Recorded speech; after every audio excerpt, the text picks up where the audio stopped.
What's up? What's up? What's up? Hi. Everybody, before we get started, I would like to welcome everyone on and say hello. I hope everybody's having an amazing night. We're getting ready to get started with Live with Kairos, relationship meds, but infidelity and reconciliation. So before we get started, everybody take a second, get your phones out, send it to someone, share it on your page, let people know that we are going live. Because someone needs to hear what everybody has to say tonight and hear about what's actually going on with the important things involving marriage, involving kingdom. The devil is mad at marriage. We're mad at the devil. He's sick of us. We're sick of him. But we're attempting to do our very best to just be a light in a dark place and just go against the forces of darkness and the enemy that goes against the word of God and what God has to say about marriage. So we're going to go ahead and share it. I'm sharing it in my text messages. You can copy the link and share it to people who may not have Facebook. We're on YouTube. We're also on Instagram as well. But I'm excited to have everybody on tonight. How's everybody doing? Great. Good. Doing so good. Okay, and I need y'all to be honest, candid, and Josh, your regular sarcastic self. You can count on it. I know we've all had situations where we've had to reconcile or we've had to shed light on a situation that could be uncomfortable and find forgiveness in the midst of unforgiveness and in the face of turmoil and just downright frustration where people can feel undeserving, but Christ says we're all deserving. So I wanted to just ask, how does everybody deal with that when we talk about reconciliation or we talk about infidelity or we're talking about them being in the midst of unforgiveness? What is one way that you encourage people, and anyone can take a stab at this? Deacon B and Pastor Kairos, I'll ask you to go first. What is something that you would tell a young couple or an older couple who's experienced infidelity and is embarking upon possible reconciliation? Well, first thing I say, I was telling someone actually the other day, that it's so hard trying to live a perfect life, or because it's no perfect life. It's just life. You know what I mean? I said it's always, to me, I tell them it's God's job to love. I mean, my job to love them, God's job to forgive them and change them. So, I'm going to love them as they are. But sometimes when things happen like that, I mean, I know I've done some things, or I've been accused of some things, I'll say. Here we go, guys. Yeah. I had somebody call my house one time. You can't help some people, and you cannot help someone's actions. So if it looks like infidelity, sometimes it's not always infidelity, but it still doesn't make it right. So you're still finding yourself begging for forgiveness sometimes for things that really actually wasn't your fault, other than trying to be kind and loving and helping people. See, I just say I can't be perfect, and only God can judge me. And those two things combined, I think, are pretty good. And my mom always said, "Where there's smoke, there's a fire." I'm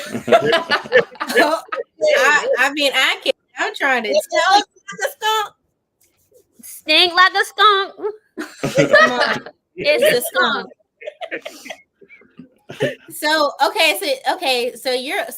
basically you're calling it perfection, or not being able to be perfect is what you're saying the issue can be sometimes, and just trying to defend yourself or find yourself in the midst of that.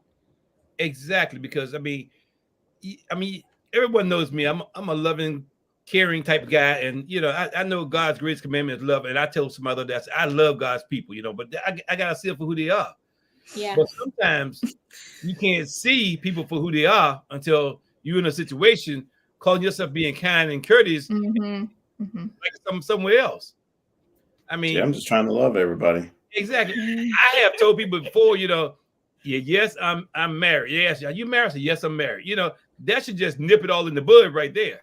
It should, but does it? Nip it in the bud. So you have to be strong enough to say, well, look, either I'm going to help you this way, but I can't help you that way. You know what I mean? Step on out and say, I'm not the right guy to help you, because it's going to create a problem. But okay. It's tough. It's really tough. And if you've been, I mean, I'm guessing on your mama's side, asking for forgiveness is tough because once something comes up and triggers her, she back on the wagon. So you're saying having forgiveness or attempting to have forgiveness can be difficult because it's not if the wounds haven't healed, it's hard to live in or walk in forgiveness when things keep coming back up. It's like you are who you are to your parents most of the time. Like if your mom, like back in the day, my mom knew me as a guy who knew a lot of people. Okay. You know, once you get married, you don't know those same people. You don't go in those same rooms. But to your mom or your kid folks, sometimes we don't realize that you've changed. That's the same old boy. That's the same old girl. You know what I mean? So you have to be careful not to let that bother you, because it doesn't even bother me when they say, I just like, okay, whatever you say, because people judge you sometime on your past and they don't realize you've changed for the future. They don't know you. Okay. Yeah. I want to add something though. So I've had some clients and stuff. I've never dealt with infidelity or anything myself, but some stories from some clients and stuff where the man was forgiven, but the spouse or the girlfriend or wife or whoever it was at the time, they say they're going to forgive them and let it go. But then anytime they get mad, they bring it right back up. And my thing is, if you decide you're going to stay with that person and forgive them, you need to actually forgive them, because you're never going to be able to actually move on with your relationship at that point.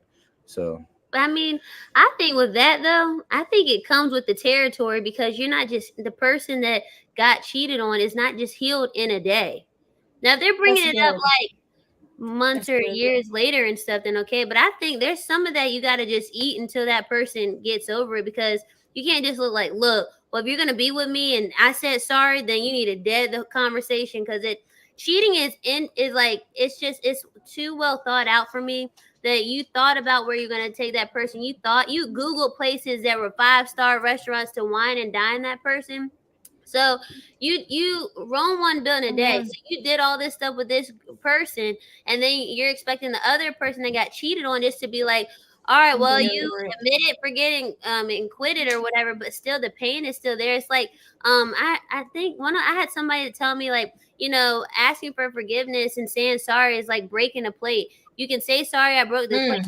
You can never put it all the way back together again. They're still gonna, even when you get all the pieces back together, there's still those little pieces that have been missing, and that takes time and everything like that too. So, well, I think this particular situation, it had been a lot of time that had passed. So, I think a few years go by, you shouldn't keep on calling me a cheater.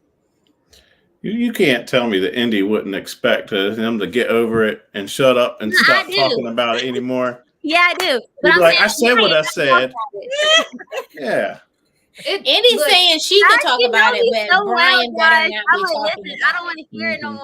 All right. I said sorry. Exactly. I will say, like, once you are going through it, you realize that the reason why it was easy for infidelity to happen, or not easy, but how it snuck in.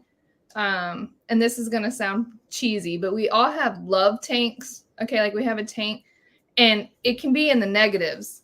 Okay. And it can take a while to even get it up to 1% when all of this has happened. But if you get it to 1% and then you are like, you know what, matter of fact, I remember you you just start all over again. And so if you're truly in it to win it, you have to take hold of those thoughts. I mean, we talk about that all the time as Christians. They're just thoughts that you have to take captive. Yeah. And say, Lord, just help me right now. Speak for me, because really I want to say something or whatever.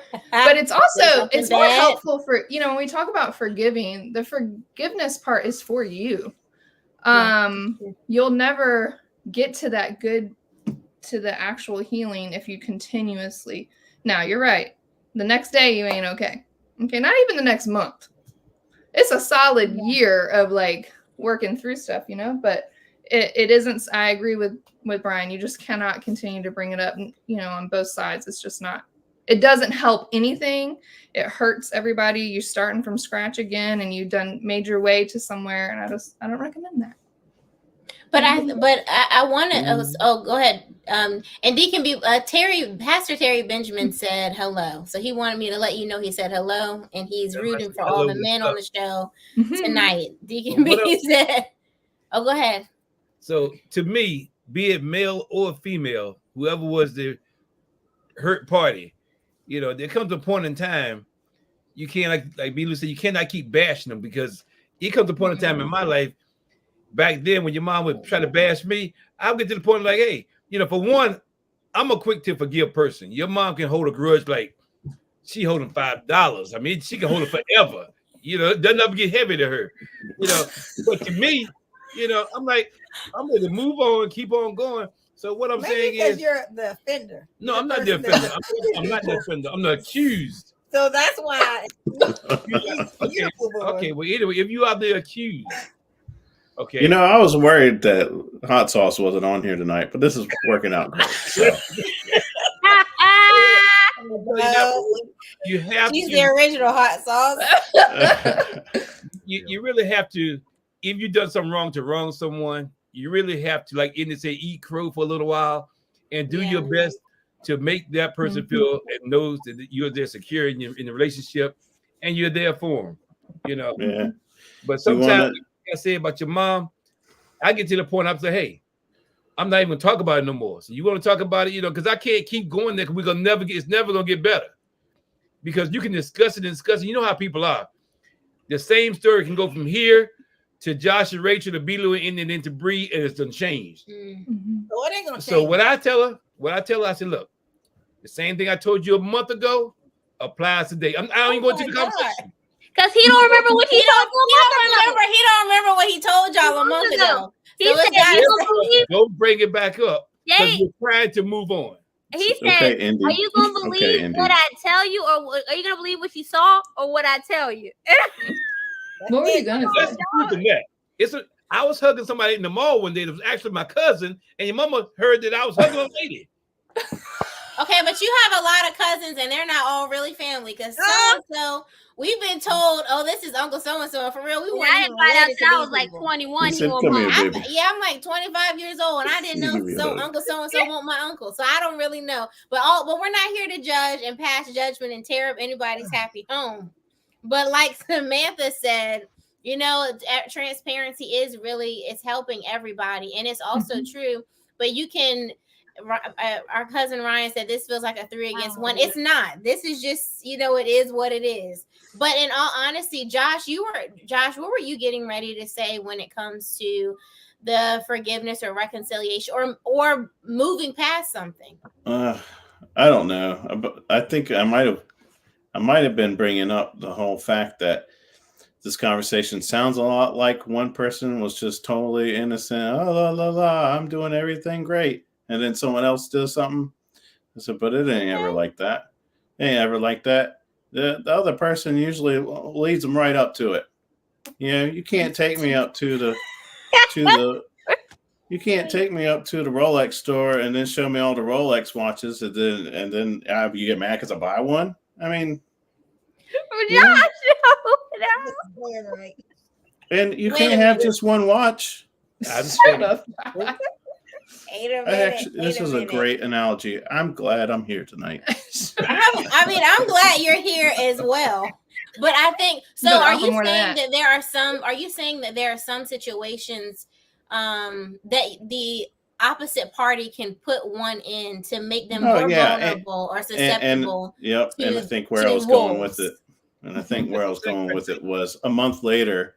You both should be working on a lot of stuff. This should not be a situation where there's just one person just like looking at you and just be like, and just constantly just making the other person feel like just an inferior part of this relationship, because you're not going to want to stay in that. That's my new friend Jawan Watson actually came in today to my job, and we were talking. I don't know about that, but go. Yes, he said you can't blame anybody else for inability to be faithful. So that's a good point, because the person doesn't place you in the bed with the person. You can't trip and your belt come off. So that's not the line. The line's way before that.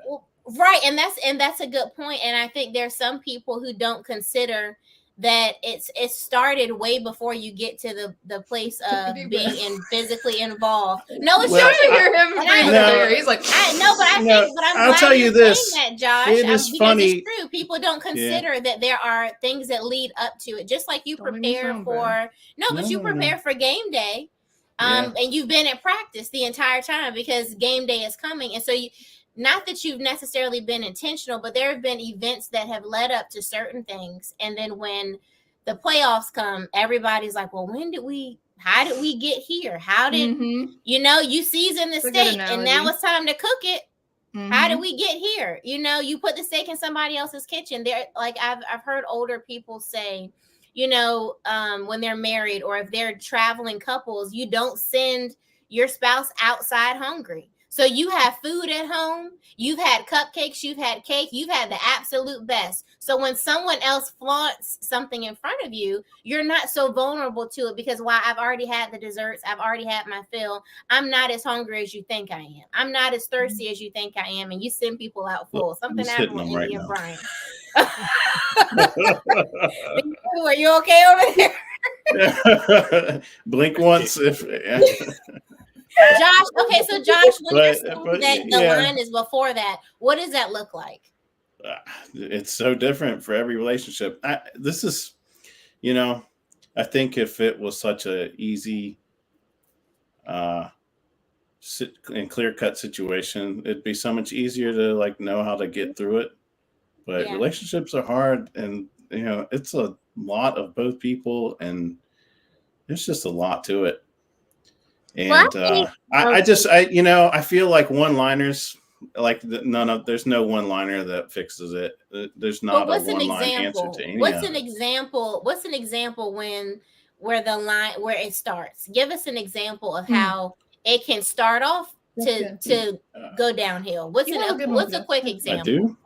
I will say this, like you were saying, if you're not hungry, then you ain't interested, right? So right.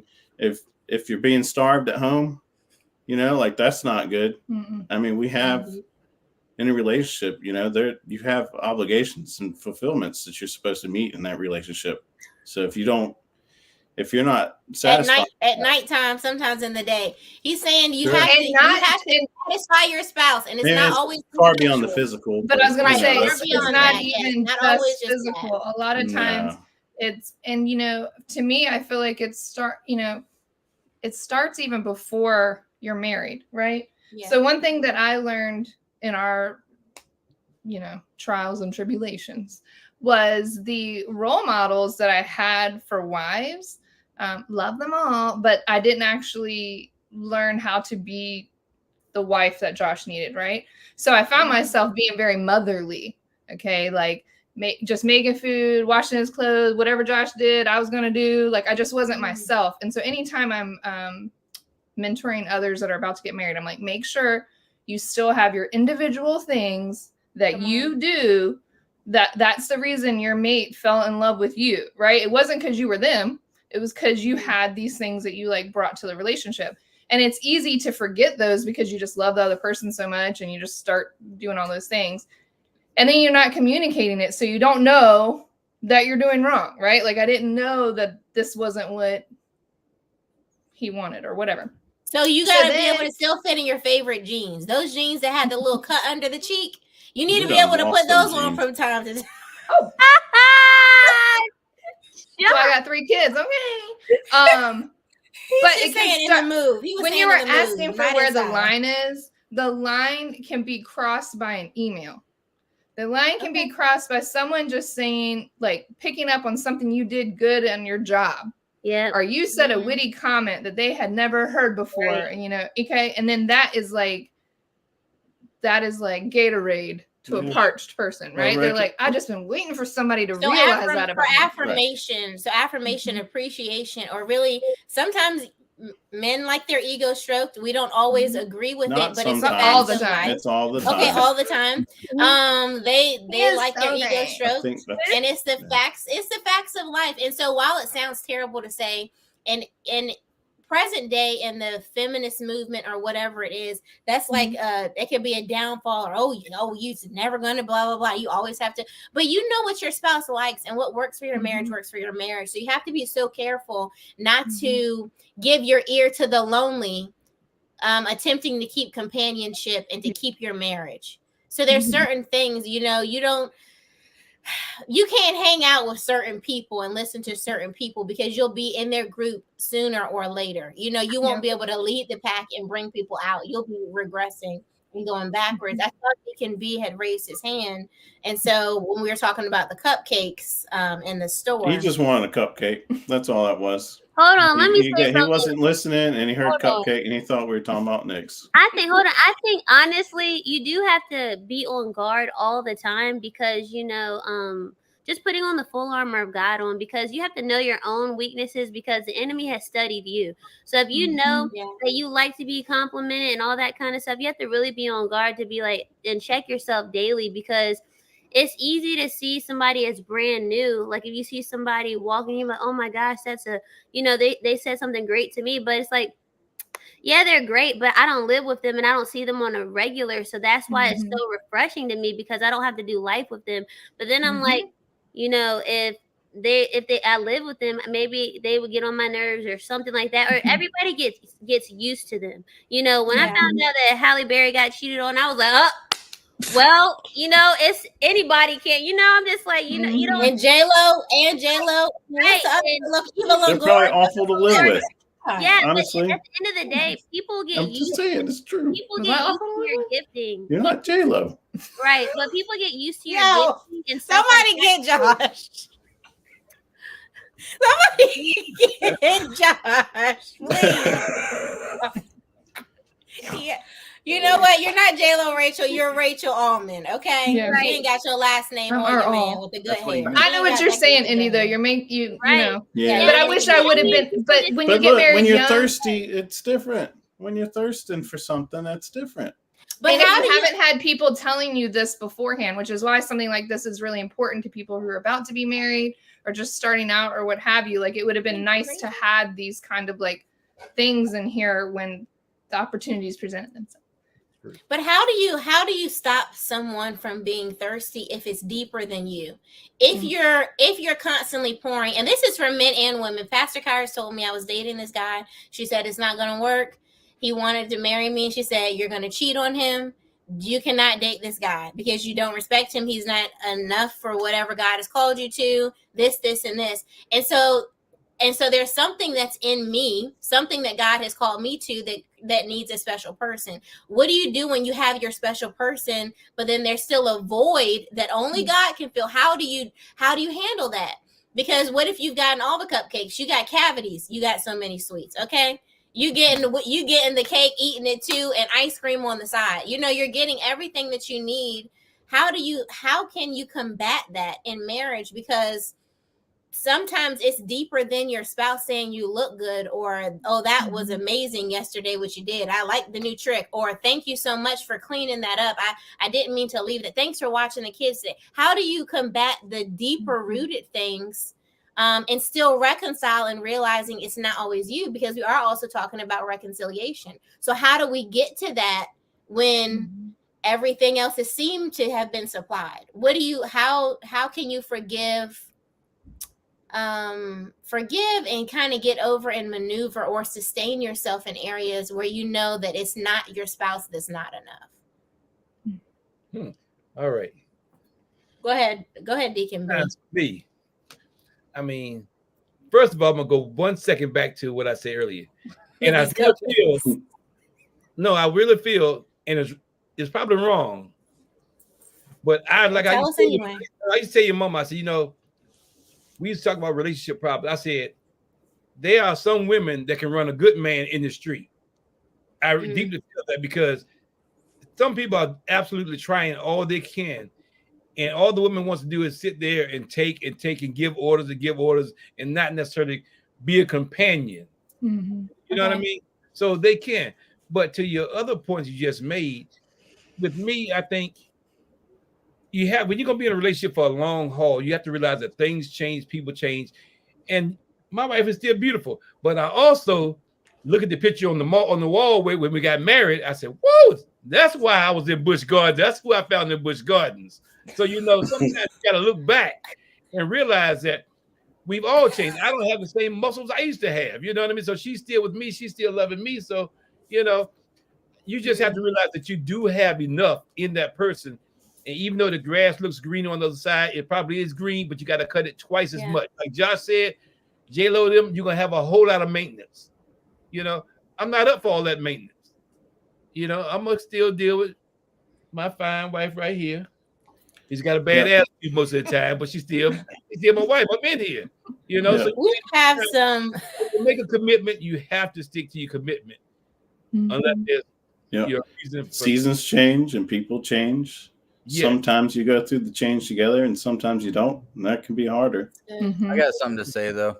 I'm not sure if this is exactly your question, but for me, like, I guess what I got out of it, like, for me, like, don't even try not to, like, obviously let it go that far. It's all about communication. Yeah, that's good. So like, Indy knows I'm a very physical person, so we'll be watching TV and she'll, hold my hand or whatever. Because sometimes I might just sit there and not even try to hold her hand, and then she'll just grab my hand. So that kind of stuff is important to know. Who you're with and what their needs are and their love languages are and stuff. So, but also mine also is like the words of affirmation, like, let me know I'm doing a good job. Like the whole thing we were talking about with our ego.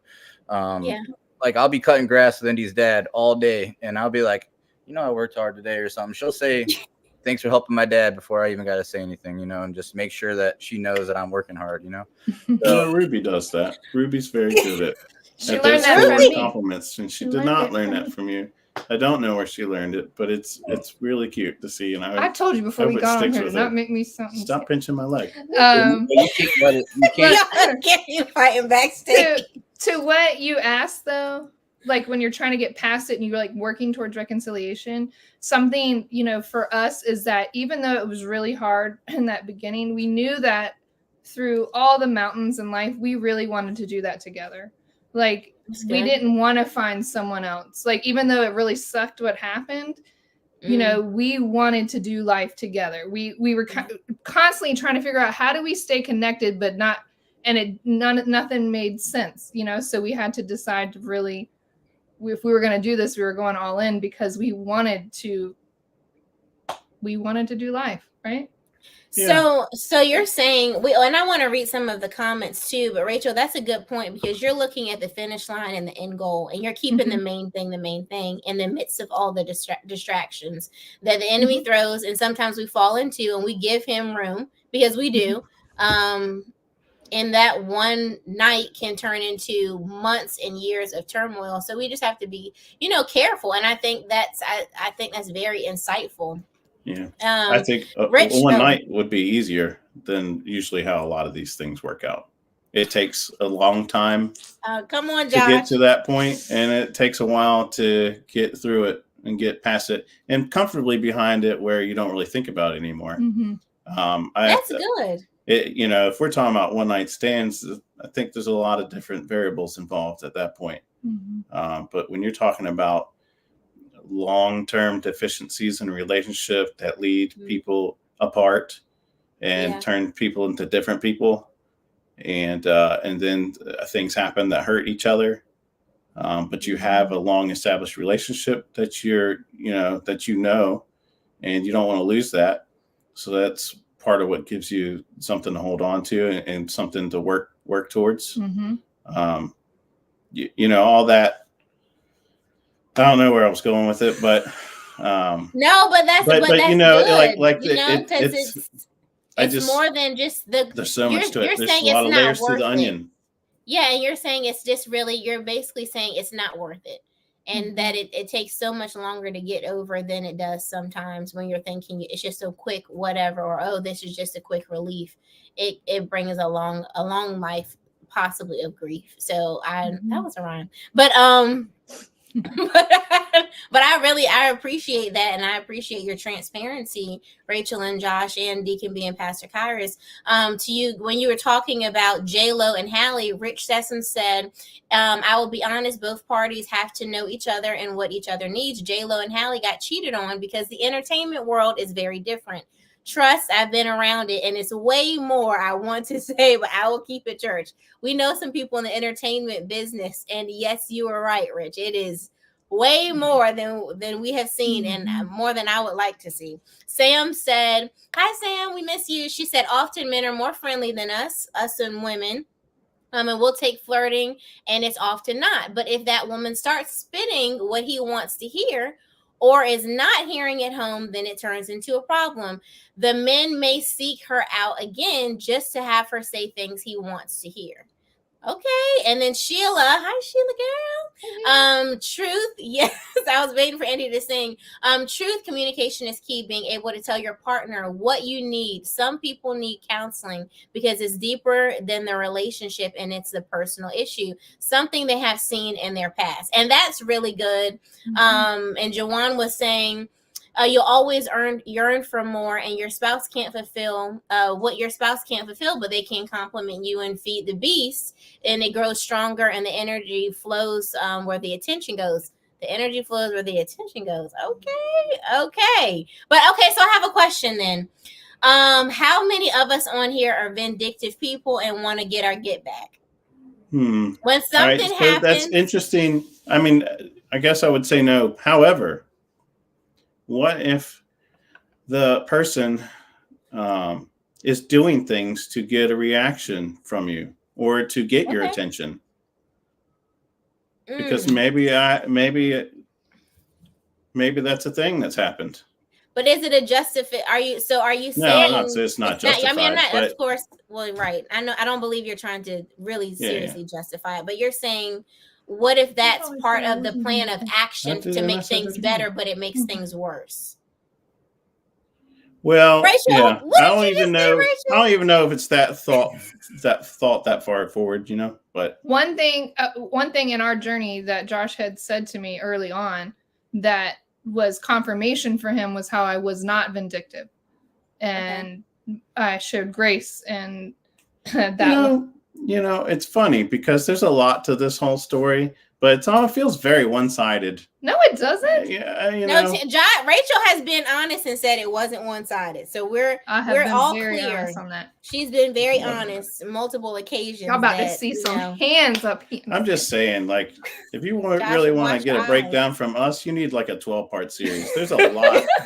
There's a lot to this. If y'all can book a babysitter, and to be honest, like sometimes, like when I hear sort of armchair like relationship advice, I just laugh inside because, man, if I could tell you everything that I've been through, So my goodness, it's long. But so you know what I've learned? Deeper. You know what I learned through that? What I learned is that compassion and grace, which I don't think that we're necessarily great at. We have a role model, but I don't think we're really good at grace.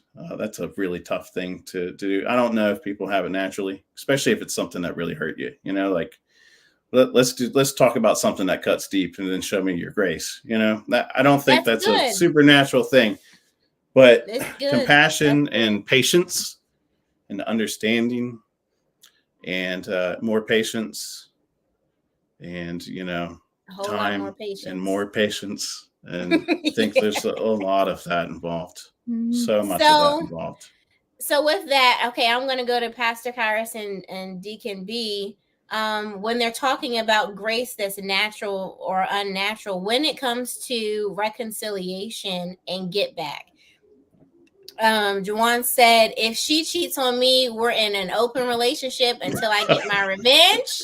Before we pray about her original mistake of cheating. That's right. I'm gonna get back to you. We're gonna talk about this on Monday.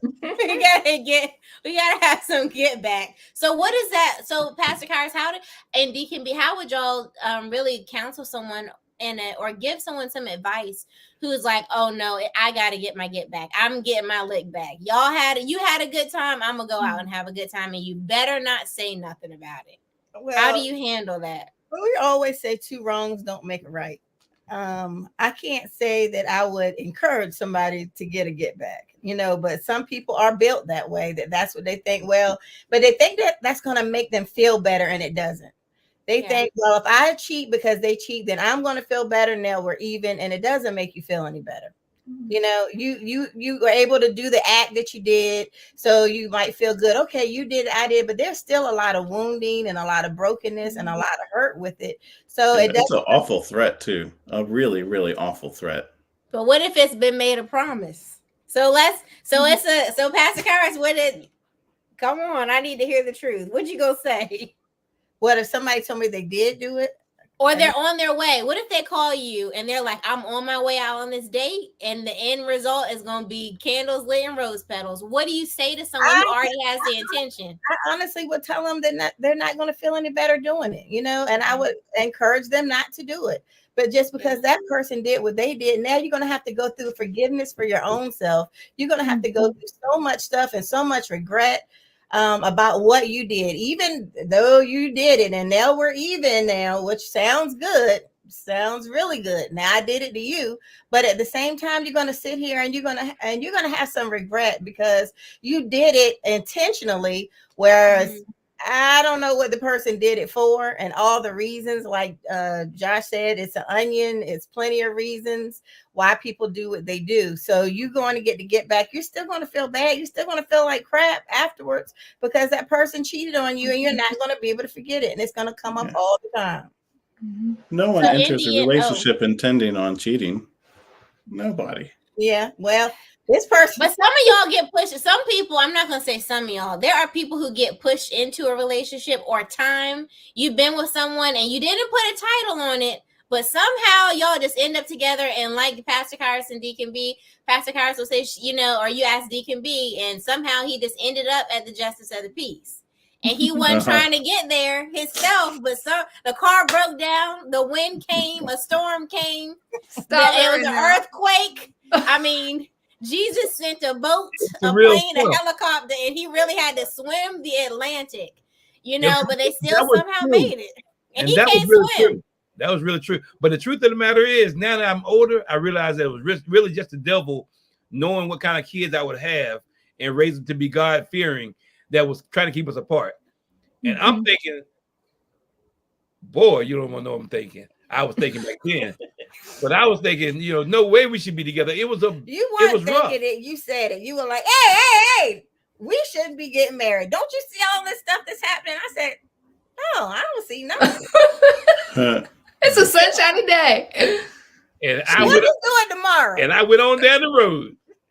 So, okay, right. So in those situations, sometimes it all of a sudden just happens, just like infidelity, not just happens, and not that it's not planned or not plotted, but sometimes we can just get caught up in the midst of things, and before you know it, you're trying to back your way out of a situation, and now your spouse has found out, your kids are crying, they're upset, different things are happening, your household is being threatened to be split apart, and you've got to find some happy and middle ground. Indy and Brian, what is something that you would say, or you would encourage someone to kind of move forward with reconciliation? Because Indy is I'm not playing with you and I'm out of here person. So if you're not giving that advice. Yeah, I mean, I don't ever tell people, because what works for them, and a lot of times I do believe that people make mistakes and they can be healed. I've seen some great reconciliation of marriages and stuff. So one size doesn't fit all, but I don't really believe in getting your lick back if you're a true Christian, because you're sinning against your body in the first place. And honestly, I feel like I have the answer to God anyway, because I always thought to myself, if something happened to me like that, could I really do something extra to get him back or something? And I feel like I would be I feel like I would be more disgusted with myself, and it would make us both wrong now. So now he's not only wrong, but now I'm just as wrong too. So I would say, like Pastor Kyra said, it's going to leave you so unfulfilled, and you'll feel almost like you prostituted yourself, and you just gave up on you just to go and be like, here, let me forfeit my dreams and my convictions just because someone else dropped the ball. So now I got to treat myself like trash too. So I would just explain it to them like that, but it doesn't feel good, and getting your lick back just makes it, I think, the healing process even worse, because you have those, everybody has those memories in the past where you think of stuff, and like you could be driving down the road one day and all of a sudden you go like this, and it's because you remember something that was out of character that you did. You're just like, oh, I wish I could wipe that from my memory. So I think that's something that you just don't want to have to do. And what I can say about it is, when I married her, I made a vow to her, and if she did something wrong to me, that doesn't mean that I'm gonna break what I promised that I would be to her. You know what I mean? That's good. So, like, even though you might want to feel like you want them to hurt because they hurt you, I still want to be the husband that I need to be for her, even though she did me wrong. Like, just, if she says something bad to me one night, I shouldn't badmouth her in return. I should be like, that was wrong to say. Why'd you say that? Instead of just saying something bad right back. You know what I mean? Yeah, these are all emotional responses. Can I say something? Go ahead, please say something. For me, I found that it was easier to forgive him than myself. I think about that all the time. How, because sometimes people will say stuff like, once a cheater, always a cheater, blah, blah, blah. And those things will sting, and you only know you. God knows, God knows my heart. God knows who I am. But the devil likes to bring up shame constantly. Just seeing a word will bring it back. And I have to remind myself that God has forgotten it. I'm the one that's holding on, not letting it completely release. So talking about getting your lick back, I would wholeheartedly recommend not doing that, because it's actually easier to forgive the other person than yourself. It's just, you're just kind of like hanging there, Kai. What happened? You all right, Kaiki? Okay. What? Anyway, that's all I wanted to add, because today I saw something and it brought back something that I want to wipe from my memory, like you were saying, Indy. And that thought came to me, man, it's so much harder to forgive me than it is to forgive, those around me. So.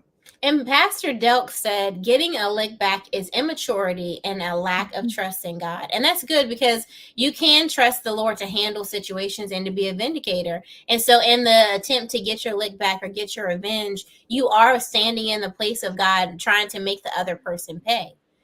And that's something. Oh, go ahead, Indy. I wonder, I want to ask Daddy, if you did, because Daddy, I don't remember that scripture word for word, but when you've been forgiven much, you love much, right? So I wonder if Daddy did something and then Mommy got her licked back the same way. It would be I think it would be shocking, because I feel like Mommy would, if Daddy said, all right, now, Kairos, that's it for you. I'm leaving you. And you'd be like, hold on. I done forgave you through all your stuff, and I just did to you what you did for me.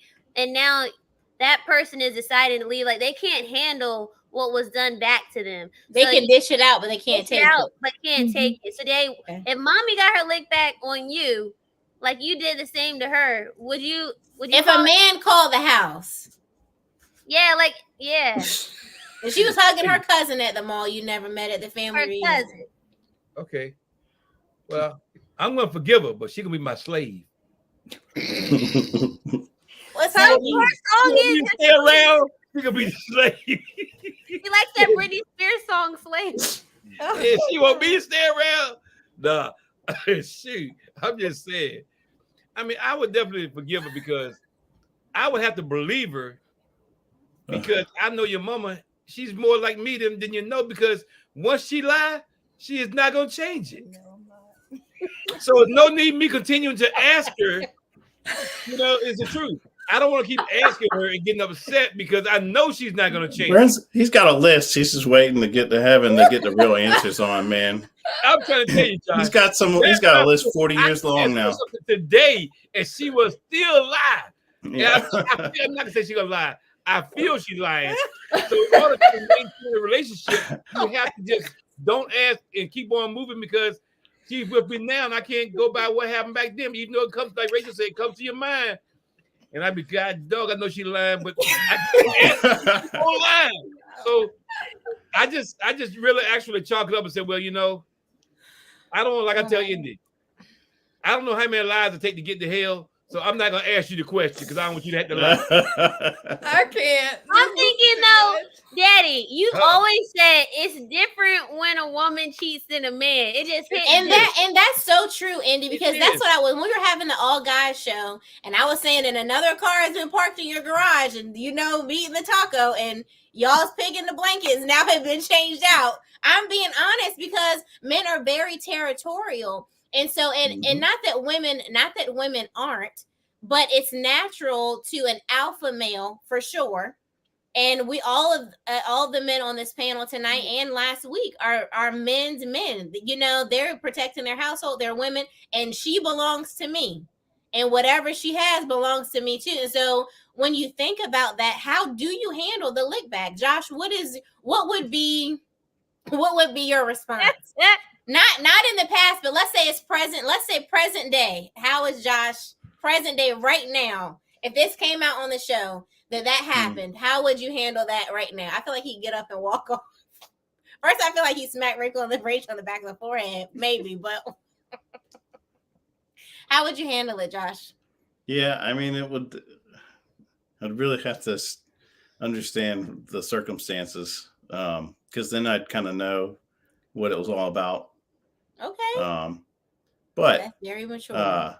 But you were talking about territorial and all that stuff. There's definitely truth in that. And I will tell you, one time, the way that I got my lick back was to reclaim my territory and make sure that was known.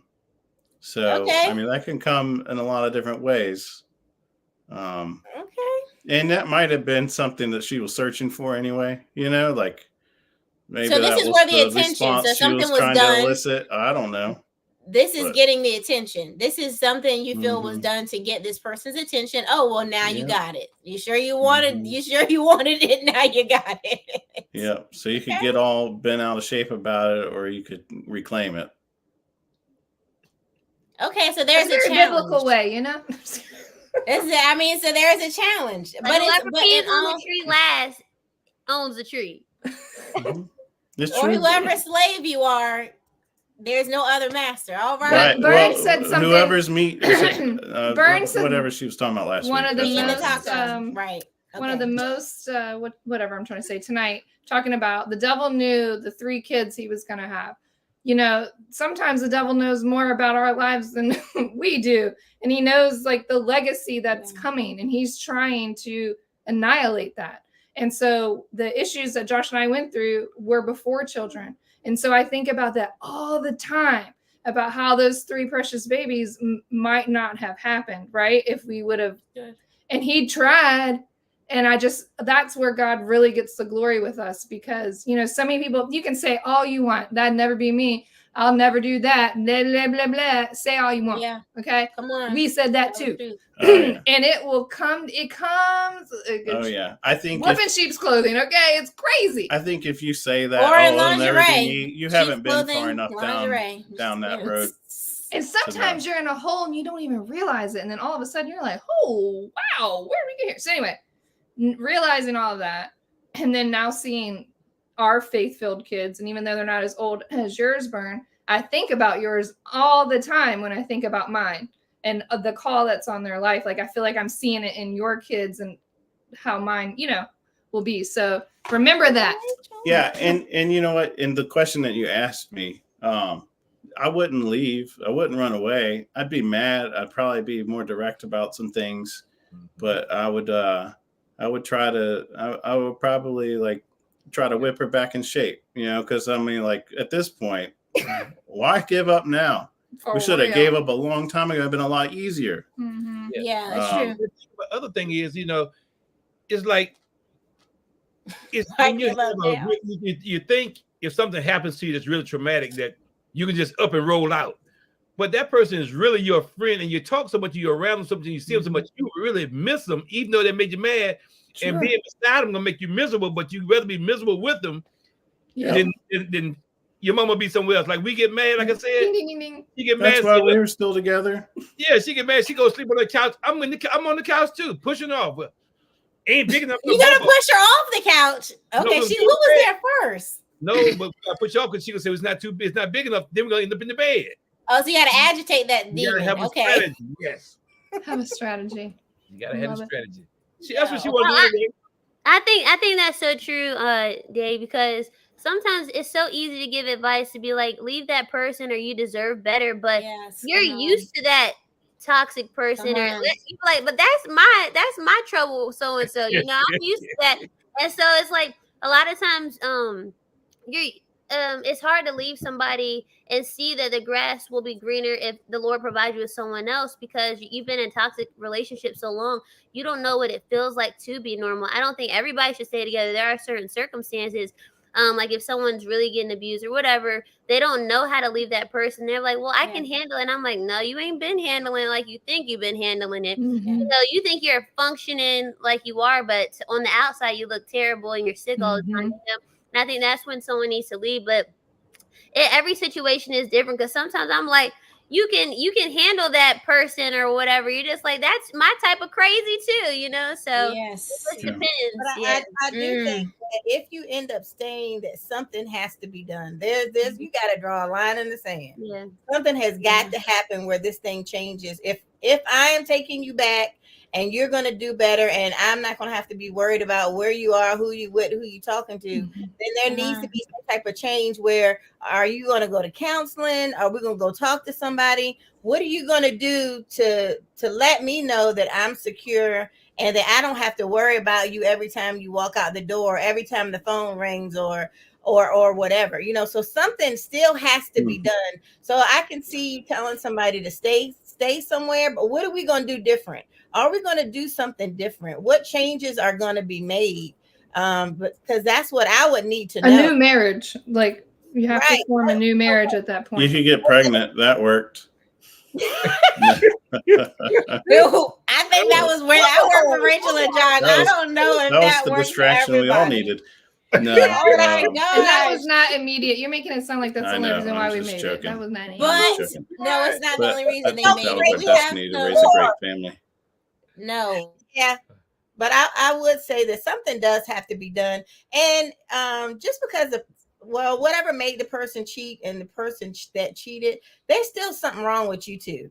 You still got something going on too, because I'm not saying I'm the reason you cheated, but what's going on with me that would even make you want to do something like that, you know? And so I'm not saying, oh, take the blame for that person cheating, but I'm saying it's time to get some self-awareness and figure out what's going on with you, you know? Yeah, And I think that's that you good can't that you're. approach. Oh, sorry, Josh. I was just going to say, you can't approach Josh it like, all right, well, what are we going to do to fix you? Like, how is it? I can't trust you, stuff like that. I think if you're coming at it like that, like you're not even close to figuring this thing out, because again, this is a relationship. There's two people involved. Most people don't just walk out the door one day thinking, oh, you know, hey, I'm just going to throw this all, you know, like, say F it all and just go do this thing and see what happens. You know, like that's not how you get there. Like, I know that I would be like deeply invested in trying to understand, how did we get here? What, you know, how do we get through? Actually, this is a thing. So in my consulting all the time, you know, I deal with people's problems all the time. Right. But I never look at it as like, well, you did this and you did that, and this is how you broke it. It's never like that. It's always a team effort. You know, I'm like, well, these are the things that we can do, you know, to work through this. We can try this kind of thing. Like we're on the same team here. We're both working towards the same, you know, resolution. Who did it or how we got here first doesn't matter right now. You know, we both want the same result. So let's go at it together. And maybe I'm the one leading the way for this moment. You know, I don't know. So would reconciliation, would you be able to say that it can start with, what is our end goal? What do we both want? Would that be a good starting point? Because I know this is this is a deeper topic than we actually have time, but would that be just a starting point to say, hey, what do we both want? Okay. And to say, Sure. and then also to say, okay, but this is what we want, but this is where we are. So how did we get here? Because sometimes I think working backwards, like when you're looking for the remote, you always look at where you've been last and where could I have lost it? You know, so you go and you trace your steps to get back to where something was actually lost. So could those mechanisms work? Like, have you guys seen that work in everyone's marriage that's up here, going back to where the problem maybe started? I think that's not a bad, retracing your steps in your relationship. That's probably not a bad way to do it. Yeah. I also think it starts with the question, like, do you want to work this out or not? Like, Yeah. was this just your public affirmation of that this is over with? Like, was this just your way of saying I'm done? Or, is that not the case? Is that really not the case? So you're giving them a chance.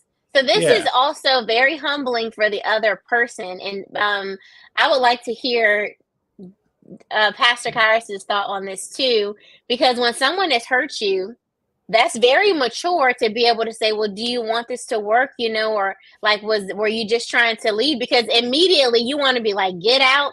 I don't care. I'm tired. You're crying. You're heartbroken. You're crying. You're pissed off. It's a lot of different things.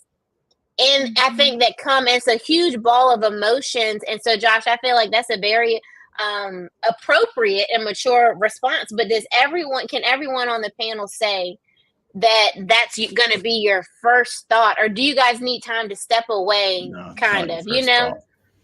No. And Pastor Kairos and Deacon B, because they're both fireball, so I'm interested to hear, how do you feel, Pastor Kairos? Like, if Deacon B did something, how would you be able to say, well, were you just trying to announce to me that you were done, or are you going to say, oh, I see what you did, and that must mean you're done? Because we ain't never done, Bree. Oh, okay. All right. Well, there we go. That's there the we thing. have it. It's worse to stick with them and not let them free, right? If that's what you want, you're not getting it even more then. She just want to torture me. You're right. And that's how you know that relationship is meant to be. Oh my God. Okay. But I think growing up seeing that, and Indy, you can attest to this, it's created stick-to-itiveness in us, but it has not always been to our benefit, because you can watch your parents who are married be loyal, diligent, and very dedicated, and you're just dating. And I know that's a whole nother topic and conversation, but you have to learn of what's worth holding on to and what's worth letting go. But I think what I've heard everyone say tonight collectively is that it's always worth a try. And it's always worth making sure that you're not just in the seat of judgment, but that you're sitting in the seat of judged as well, because it takes two to tango. And that doesn't, and no, you didn't, no, I didn't make you go out and do X, Y, and Z, but I didn't always make it easy to stay home either. You could have held their hand all the way up to the jumping point. We don't have time for this, but I will say sometimes you hate the person that they cheated with more than the person that, like, you want to take retaliation on that person. Probably also another good indication that you should work on the relationship. It's worth saving. Okay. But it is 8 o'clock and I got babies, so yes, we got it. We're getting ready to head out. I told you, 12-part series. We're definitely gonna have to extend this, because I think sometimes we do have to know what is what, and then how to just break that down and get to those steps. But I wanted to have the couples on tonight. I appreciate everybody coming on. Brian, Lewis, I think it's very interesting, you and Indy, because B-Lou is so level-headed and kind of like even keel and just real chill, and Indy is real chill till she's not. But when she's not, she's not. And so when it comes time for reconciliation, with the two of them, B-Lou, what is one thing you would say to a person? Because you're both, B-Lou is an alpha male, but Indy's also an alpha woman. So what is something that you could what's a piece of advice you could give a young couple? Because we have someone here tonight who are newly married and they're dealing with a very strong, independent marriage within itself. Like, as a man, what would you say? I will definitely say it doesn't work to say I'm the man and whatever I say goes. Well, not in your relationship. We know that. No. But you're saying if both people are dealing with the alpha qualities, right? Yeah, definitely. Sorry. So that's not going to help if you both are the independent type of person. You know, if India was one of those type of girls that she just let me do whatever I want, you know, then I would just do whatever I want. We wouldn't be in that situation. So, but if you're both are kind of like, you know, always want your way and all that kind of stuff, I think that you're going to have a talk about, if you want me to be the man that I need to be, you're going to have to let me lead you. But you also have to be honest with her and be like, I need you to lead me too. So you're going to have to be, it's all about how you approach the situation. You know, it's all about communication. You can't try to boss that woman around, but if I tell Andy, you're not letting me lead enough. I mean, she's a leader herself, but she knows that in order for me to be the husband that I need to be, that she's gonna have to let me be the man, not be the man that tells her what to do, but she lets me lead. So I would say just have a sit down talk and, you know, communicate that you need her to let you be the man that you need to be. Yeah, because that's something. Because I mean, at first I was like, well, give me something to follow. You know what I'm saying? Because I'm like, if I know the way. And he said, I could be a better man than you right now. Heck no. I don't want that. That's too much pressure on my shoulders for real. Because women, we really have. We're built different. Yeah, we have a good spot, and I think I'll have a problem with respect, honestly, because I have a dad that I look up to and stuff like that. And women look for qualities in their husband, believe it or not, similar to their dad. So if you're not a strong leader and you're not confident, my dad always said, your word is everything. Your name and your word is all you have. So like when, not that Brian was breaking his word to me or anything like that, but I would like drill that in him. I'm like, hey, if you said you're gonna be here, make sure you're here. And I would start that at the very beginning, because how you start a relationship a lot of times is how you finish. Of course, we all evolve and different things, but there's certain baselines that just stay the same. That our core value is all you have is your word and your name. And if you give me your word that you're going to be here and have my back and you're going to be committed to whatever we said, then I can hang with you. But if you always you a fickle pickle, then I can't be with you, bro, because now you got my emotions up and down, you know, and I'm gonna always I'm gonna get it taken care of. And you don't want, and I say, look, you don't want me to have to call my dad, so let's just go ahead and figure it out now. Because I know I talked to my mom about this too, because a lot of times I would be quick to call my dad, and she's like, no, you have to let B. Lou figure it out too. And I'm thinking, well, it saves us all a lot of time if I just call the one that actually knows. There was one time he was playing with the dog, and then like there was a hole in the wall, and I didn't know he knew how to patch stuff up. I knew my dad did, so I'm like, mommy, I need to call daddy because there's a hole in the wall. And B. Lou's like, I can do it, and I'm like, I ain't never seen you patch nothing. And he was like, trust me, I can do it. And sure enough, he could do it. And I sat back and I was like, all right, okay. And he started fixing stuff. And he got all the cupcakes that night. Just kidding. Right. Well, but look, he got one. She said he got one. But I had to let him be a man, and I had to learn that thing, because we didn't move in together until after marriage. So there were certain things I didn't know until I got with him. So it was an experiment, and I thank God I had my mom to say, hey, let me be the man, because I'm like, well, my dad is right down the street. So I will say this too: if you're a woman and you're struggling with letting your man lead or letting your husband lead, because you're like, I'm the better prayer, I'm the better with this or that. I'll use an example. Like for a while, Indy was always taking communion every night by herself. And then, you know, not too long ago, you know, and we do it with our dogs too. So our dog's getting a little piece of bread or whatever with us too. We'll be like, time for communion, and the dogs will run into the kitchen. But there a few weeks ago, all of a sudden she's like, all right, time for communion. She let me say the prayer, and if she wants me to lead, she's gonna have to give me kind of a role and have belief in your room. Man can actually take on that role instead of you trying to do it all the time. Or like when we pray before bed, I can get comfortable and let her start the prayer every single night, but then sometimes I know, like, okay, she prayed 2 nights in a row, it's probably my turn tonight. You know what I mean? Instead of just letting the woman take all the burden and letting her take all the responsibilities. So I think if you really care about your marriage growing and you want you both to be leaders, then you're going to have to kind of trust that you both are going to have to have and both be teachable. Because if Okay, and so it's not so. right, This goes back to everybody has a role and everybody has a part, and you can either hold your end up of the bargain or you can let it down, and then we have the topic of the night. I love you guys. We're gonna go ahead and I'm gonna say a quick prayer. And then we're going to close out and we'll see you guys here next week. Lord, we just thank you right now for the conversation. We thank you for the panelists and we thank you for the people in the comments and just our guests tonight. I thank you that something that was said, Lord, would just save a marriage, God, would change someone's heart about marriage, would change someone's heart about forgiveness, reconciliation, and just their role, God, that we would start to look more inward than outward, oh God, that we wouldn't be the ones to cast a stone, oh God, without reflecting on who we are and if we've been living like we are yours. Lord, we just thank you for all that you've done. We thank you for softening the heart of your people towards their loved ones, God. We thank you for building kingdom marriages, God, and just allowing us to a place in our role to aid in that, God. We thank you for all that you've done, all that you're going to do, and just blessing us and keeping us. Thank you, guys. I love y'all, and we will see you here next week. Simple love. It's the back rubs and kisses in the evening, and the silly things you say just to make me laugh. Look me in the eyes and say you'll never leave.